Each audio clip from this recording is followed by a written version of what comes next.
My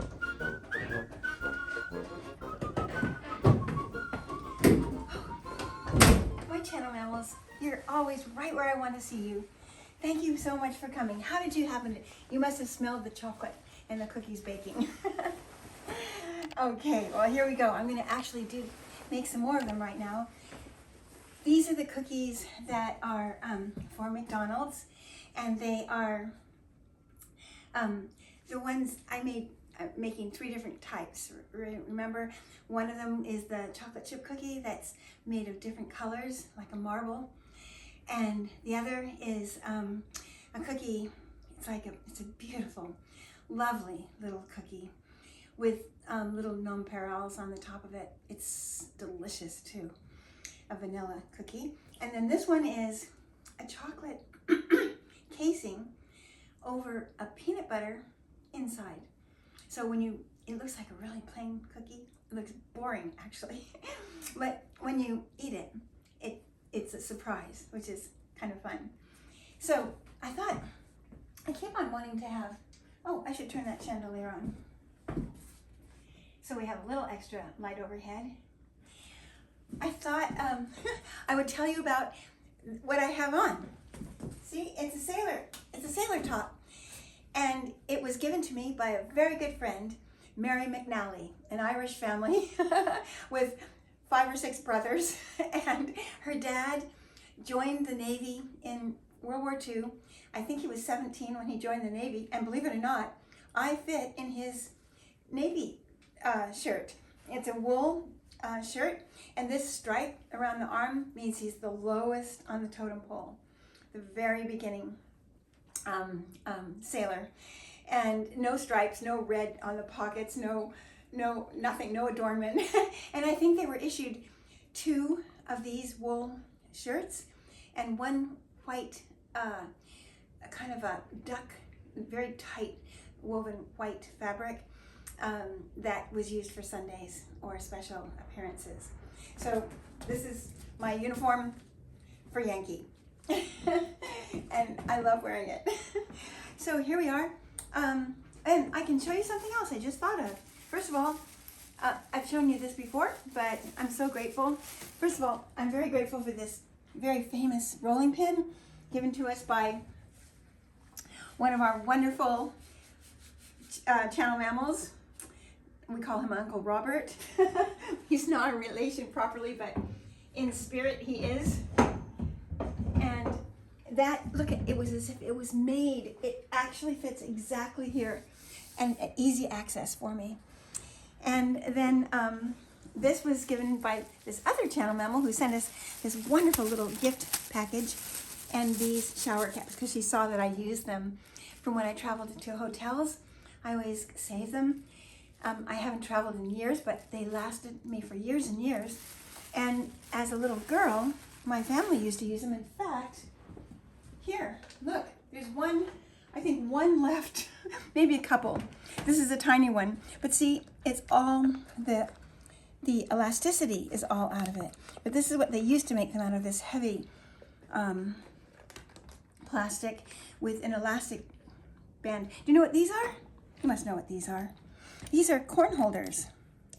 This is where I keep, and some of the corn holders are obviously corn holders. They're corn and they hold things. But anyway, so this is the history of those little elasticized tops. And there's the modern day ones, which are more disposable. They don't last as long, but they're very inexpensive to buy. Anyway, here's the chocolate for the outer biscuit. And it's in a special bowl that some of you might know about. It's the Whittaker collection. We named this after our granddaughter when she was first born, because she was born right when we were working on this. So this is called Whittaker. And the funny part about this bowl is it's especially special because do you see how it's dipped half and half? And I've told you this story in my peanut butter video, but for those of you who haven't seen it, I thought since we were working with peanut butter, I should use that today. This is one of the colors. The blue, there's a blue one, this one is called Pick. And this is named after the Scottish people in the early days when they used to paint their faces blue in fighting against the British intrusion into their Scotland. And anyway, and so this pick and pickle and peanut are the three colors in the collection. And so I thought, oh, well, we must have it for today. And this was a mistake. I had an order that I brought out to the studio for people. I said, oh, the person called from the store and they wanted to change their order from being just one of the colors to splitting it between two colors. They said, can you just change my order of bowls from pickle to half pickle and half peanut? And the people read that as that the bowls themselves should be half pickle and half peanut. So there they were, dipping the bowls first in the glaze of peanut and just at the halfway mark. I mean, it took a great deal of skill. And then in the peanut side, I was so impressed with their ingenuity that I couldn't be upset that it was a wasted order. Instead, they became the most precious things. And I think we made a few more than because they were just so wonderful. Anyway, I've told you this story, but some of you are so new and it's way back in the list. Anyway, we just take a scoop of this chocolate. I don't even know exactly how much. So I just trying here. Oh, let me get some flour. Okay, I have a little, you wouldn't need much flour, but just especially in the beginning, just to keep your fingers from getting too sticky. Okay, here we go. You see what I'm doing? I'm making this like a little pinch pot, as if you were making your first pinch pot in kindergarten out of clay. Isn't that fun? And then this is the little pieces of peanut butter, which I froze. They've been out for a little bit, so they may be too far along. And I have a feeling I made them to be too big, but maybe not. I don't think so. Maybe just a titch taken off. And so you see what I'm doing? I'm basically pushing this up around so that the peanut butter disappears. It's that simple. and then I'm flattening them a little bit and putting them in this bowl of sugar. I'm only doing the sugar. They honestly don't need more sugar, right? But see how pretty it makes them look? And they're so ugly without it. So I just thought, let's do that. And I'm putting them on a piece of, oh, what do you call this? I'm at a loss for words today. A silicone mat, which I cut in half. I bought one silicone mat. It was made for a big baker's tray. And I cut it in half and it fit my trays perfectly. And I use it all the time, even when they don't say you have to. It just is so much simpler than buttering something or having to put parchment paper down and so forth. So I think it's kind of fun to use it, and they're so easy to keep nice and tidy. So here we go again, making my pinch pot. Like a little well in the center and keeping it tight up around the top. And then another little piece of peanut butter. And again, I'm not sure that it's the right size. Nothing I do very, I don't seem to follow the rules very well, so sometimes I have to kind of make them up as they go along. Now see it pop through the top here? So I'm just gonna patch it. It's that simple. It's just like working with clay. It's so easy and fun. Flattening it out a little. And I'll just go ahead and put it in there. I don't know how far apart to put them, but I'll tell you what I've done that has been successful. You know, it's funny, there's something that I love. You know, I don't like to think of myself as materialistic, but there's something that I love. You're gonna be surprised. I don't know why I'm giddy today, but anyway, the Tesla Cybertruck. I'm making an ad for them right now. But I love that. I love being in the middle of an adventure that's not finished. A good friend of ours has several people we know have them, I guess now. They're one of the fastest selling cars around. But anyway, a good friend of mine has one, and he was saying, I was asking him lots of questions about it, because in 3 years, the Cybertruck will possibly be ready. And they have a lot of different price ranges that they're contemplating.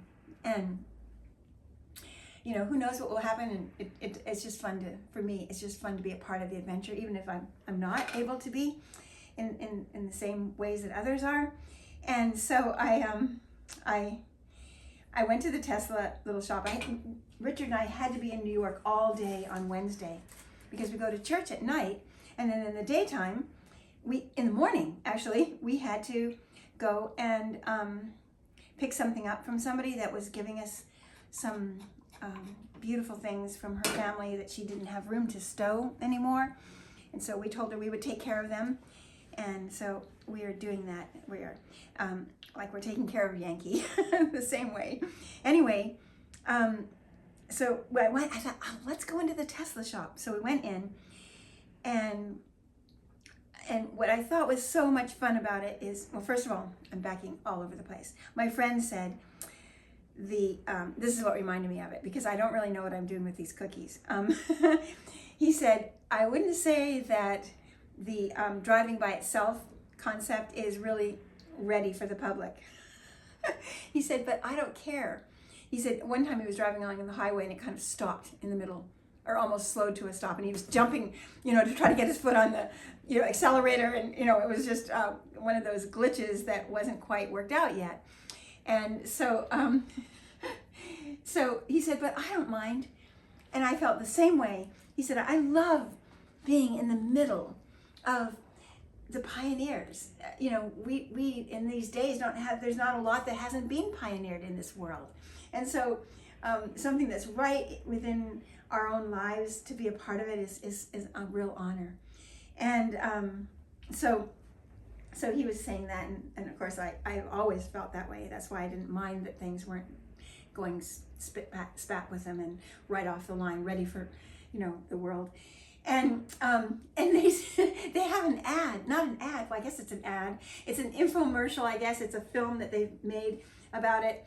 And the guy that was telling about the film showed a little snippet of when they showed it a few years ago, and they had said, the windows, nothing can break the windows, the glass will not break. And in the big demonstration with thousands of people in the crowds in a big amphitheater, and the cars rolled out with special spotlights on it and all kinds of searchlights flowing through, giving it this really amazing presentation as if it was a new, movie or film on Broadway, and it was the debut. And so he picked up a rock and threw it at the window, and it broke. And then he thought, oh my gosh, well, let's try the second one. He picked up another one, and he went to the back window and threw it at it, and it broke. And they had done a dress rehearsal for this over and over and over. They had tested this glass. It worked every time, flawlessly, every time. And then it got on stage and the windows broke. And so they took it back, to work on it some more. But I thought, when I was telling you, you can learn from my mistakes, and I'll tell you what I finally end up with these. That's why I told you that story. So here's another little wad of peanut butter. I'm getting tucked in, just like that. Again, a little piece is showing at the top. I think I'm being a little mingy with the chocolate. So there. So the the peanut butter is simply half peanut butter and half confectioner's sugar and a titch of vanilla. Just mixed together, and that's what it is. And then the chocolate's a little more complicated, but I'm going to send you the recipe for that. I feel good about the two materials used. So I think it's going to be pretty straightforward and wonderful for you all to make. And don't tell anybody, and they'll see these boring looking chocolate blobs, and then they'll sit down and bite into it, and inside will be this beautiful reservoir of peanut. And there's nothing, to me, much better. Well, not nothing, but it's one of my favorite things is chocolate and peanut butter together. So here we are, putting it out together so there's no peanut left. Patching that. Rounding it out. And here it goes. So, I think I'll just keep working here. Dust my fingers again. See, just enough to make them, it's almost like rosin on the floor when you go to dance. It just helps you glide, and that's what it's helping me do. Let's see, is there anything else we can talk about? I think I don't really need to show you any more of this. I'll show it to you in a few minutes when I finish the tray, put it into the oven, and then a few minutes later, I think they only go in for about 7 minutes because you want them to stay a little soft, and then let them cool on the tray, and then straight into down the hatch. I'll see you in a minute. Thanks.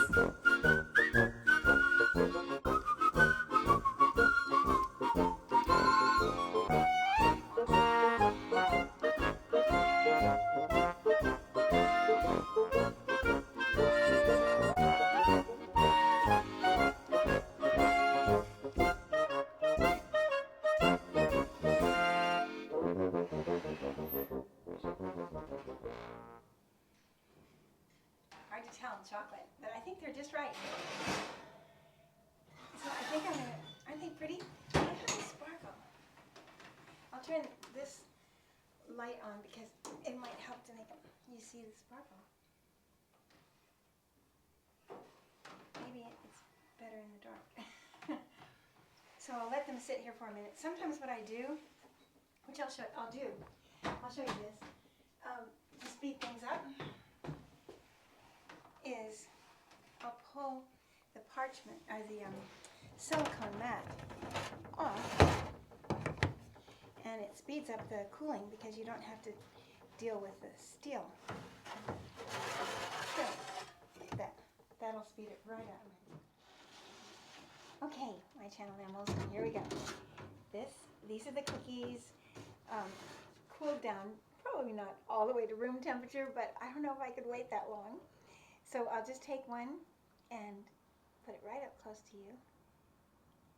And it's got a nice crispy edge and chewy. Ooh, look at that. Isn't that beautiful? Oh, I feel so bad that you can't eat it. It looks just perfect, doesn't it? I'll let you look at it a little longer. There.